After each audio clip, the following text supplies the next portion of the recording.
Hello, എങ്ങോട്ടാ പോകുന്നത് മനസ്സിലായാ? ഞാനും കുറച്ച് ഗ്ലാമർ ആവാമെന്ന് വിചാരിച്ചു. എൻ്റെ എന്താ പറയുക, തീപ്പൊരി വീണ് കഴിഞ്ഞാൽ തീ പിടിക്കും, അതായത് തീ ആളിക്കത്തുന്ന അവസ്ഥയുള്ള എൻ്റെ ഈ മുടിയില്ലേ, ഭയങ്കര ഡ്രൈ ആണിത്. ഇതന്നെ ഞാനൊന്ന് ഭംഗിയാക്കാമെന്ന് വിചാരിച്ച് പോയതാണ്. ആ വീഡിയോ എൻ്റെ കയ്യിലില്ല, കാരണം ഞാനിത് എത്രത്തോളം സക്സസ് ആവുമെന്ന് അറിയാത്തതുകൊണ്ട് വീഡിയോ എടുത്തിട്ടുണ്ടായിരുന്നില്ല. അപ്പോൾ ഈ ഒരു പരുവത്തിലായിട്ടുണ്ട്. കെരാറ്റിൻ ട്രീറ്റ്മെൻറ്റാണ് ചെയ്തത്. സത്യം പറഞ്ഞാൽ എനിക്ക് ഇഷ്ടപ്പെട്ടിട്ടില്ല കേട്ടോ, കാരണം എന്ന് വെച്ചാൽ ഭയങ്കര സ്റ്റിക്കി ആയിട്ട് ഇങ്ങനെ നിൽക്കുന്നുണ്ട്. അപ്പോൾ പിറ്റേ ദിവസം ഞാൻ ജിമ്മിൽ പോയി വർക്കൗട്ട് ചെയ്യാൻ വേണ്ടിയിട്ട് ഞാൻ അവിടെ കട്ട പോസ്റ്റായിട്ട് പുറത്ത് നിൽക്കുവാന്ന്. അവരെന്നോട് പറഞ്ഞു വാഷ് ചെയ്യുന്നതിന് പിറ്റേ വർക്കൗട്ട് ചെയ്ത് വേർപ്പായിക്കൂടാന്ന് പറഞ്ഞു.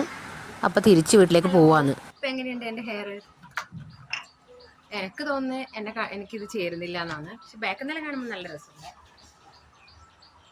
പക്ഷെ അത് മുഖത്തൊന്ന് നമ്മളെപ്പോഴും കേളി ഹെയറിൽ കണ്ടിട്ട് പെട്ടെന്നത് സമയം എടുക്കുമല്ലോ നമുക്കത് ആക്സെപ്റ്റ് ചെയ്യാൻ വേണ്ടിയിട്ട്. പക്ഷെ ഞാൻ വാഷ് ചെയ്യാനാണ് പോകുന്നത്. വാഷ് ചെയ്ത് കഴിയുമ്പോൾ എന്തായിരിക്കും എന്ന് പോയിട്ട് കാണാം. ലോറിയിലേക്കാണ് പോകുന്നത്. വാഷ് ചെയ്ത് കഴിയുമ്പോൾ ഇങ്ങനെയൊന്നും ആയിരിക്കില്ല, ഇത് ഒരു ഇങ്ങനെ സ്ട്രെയിറ്റ് ആയിട്ടൊന്നും നിൽക്കില്ല എന്നാണ്. എൻ്റെ ഇതേപോലത്തെ ഡ്രസ്സ് ഇട്ടിട്ട് ഇതാ എൻ്റെ ജൂനിയർ വന്നിട്ടുണ്ട്. കാണിച്ചു തരാം നമുക്ക് രണ്ടുപേർക്കും ഒരേപോലത്തെ ഡ്രസ്സ് നമ്മൾ ഓൺലൈനിൽ കഴിഞ്ഞ വർഷം ഓർഡർ ചെയ്തതാണ് കേട്ടോ. പക്ഷെ ഒരു ഫോട്ടോ വീഡിയോ ഒന്നും ഒരുമിച്ച് എടുക്കാൻ പറ്റിയില്ല. 2 ദിവസത്തെ ഇടവേള കഴിഞ്ഞിട്ട് ഞാൻ തല കുളിക്കാൻ വേണ്ടിയിട്ട് പാർലറിലേക്ക് പോകുവാന്നേ. അപ്പോൾ നമ്മൾ ആ സലൂണിലേക്ക് കയറാൻ പോവാണ്. എൻ്റെ ഈ മുടി തിരിച്ചിടുമ്പോൾ എന്താണെന്ന് അറിയില്ല. നിന്നെ കാണുന്നുണ്ടതാ. ഇതാണ് ഹെയർ സലൂൺ കേട്ടോ. കാണാൻ നല്ല ലുക്കല്ലാന്ന്. ഒരുപാട് അവരെ പ്രൊഡക്റ്റെല്ലാം ഇങ്ങനെ വെച്ചിട്ടുണ്ട് ഈ സൈഡിലെ കൂടി. പക്ഷേ ഈ മാസ്ക് ഇട്ടിരിക്കുന്ന ആളാണ് കേട്ടോ എൻ്റെ മുടി ഇങ്ങനെ ഈ പരുവത്തിലാക്കി തന്നത്.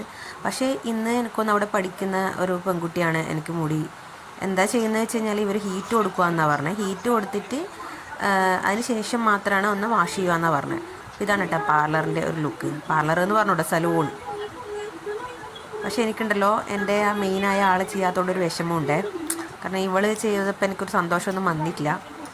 അല്ല, ചെയ്തതിൻ്റെ പ്രശ്നം കൊണ്ടല്ല, കാരണം എനിക്ക് അങ്ങേരെ ഭയങ്കരമായിട്ട് ഇഷ്ടപ്പെട്ടു, അങ്ങനെ ചെയ്തതും അങ്ങനെ ബിഹേവിയറും എല്ലാം.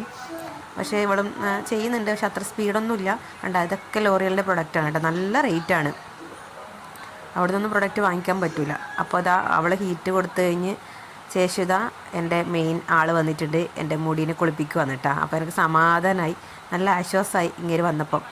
നല്ല രസമാണ് മസാജിങ്ങും ഒക്കെ, അടിപൊളി. ഇങ്ങനെ ഒരാൾ കുളിപ്പിക്കാൻ എപ്പോഴും ഉണ്ടെങ്കിലെന്ന് വരെ ഞാൻ ആലോചിച്ച് പോയി. അപ്പോൾ അങ്ങനെ നല്ല മുടി ഡ്രൈ ആക്കാൻ വേണ്ടിയിട്ട് കൈയൊക്കെ വിരലിട്ട് ഇങ്ങനെ ആക്കുമ്പോൾ നല്ല സുഖമാണ്. എന്തൊരു സുഖമാണെന്നറിയാം. അപ്പോൾ അത് അങ്ങനെ ഉണക്കി തരുന്നുണ്ട് ഡ്രയർ വെച്ചിട്ട്. നല്ല അടിപൊളിയാണ് കേട്ടോ ആൾ. കാരണം എൻ്റെ ഈ വൃത്തിയായിട്ട് ചേരിപ്പുറ്റ പോലത്തെ മുടീനെ 5 മണിക്കൂർ എടുത്തു അങ്ങേരെ ഒന്ന് നിവർത്തിപ്പിടിച്ചാക്കാൻ. ഇതിന് മുന്നേ 2 പാർലറിൽ ഞാൻ പോയപ്പോൾ പറ്റൂല എന്ന് പറഞ്ഞതാണ് ആൾക്കാർ. അപ്പോൾ എൻ്റെ മുടീനെ അവസാനം ഈ ലുക്കിലാക്കി തന്നിട്ടുണ്ട് കേട്ടോ. ഈ ലുക്ക് എനിക്ക് ഒരുപാട് ഇഷ്ടപ്പെട്ടു. നല്ല അടിപൊളി, നല്ല സോഫ്റ്റായി മുടി. സ്റ്റിക്കൊക്കെ പോയി വാഷ് ചെയ്തപ്പം കണ്ട, നല്ല സോഫ്റ്റാണ് തൊടാൻ വേണ്ടിയിട്ട്. നല്ല ഒഴുകുന്ന, നല്ല സിനിമാ നടീൻ്റെയൊക്കെ മുടി പോലെയായി.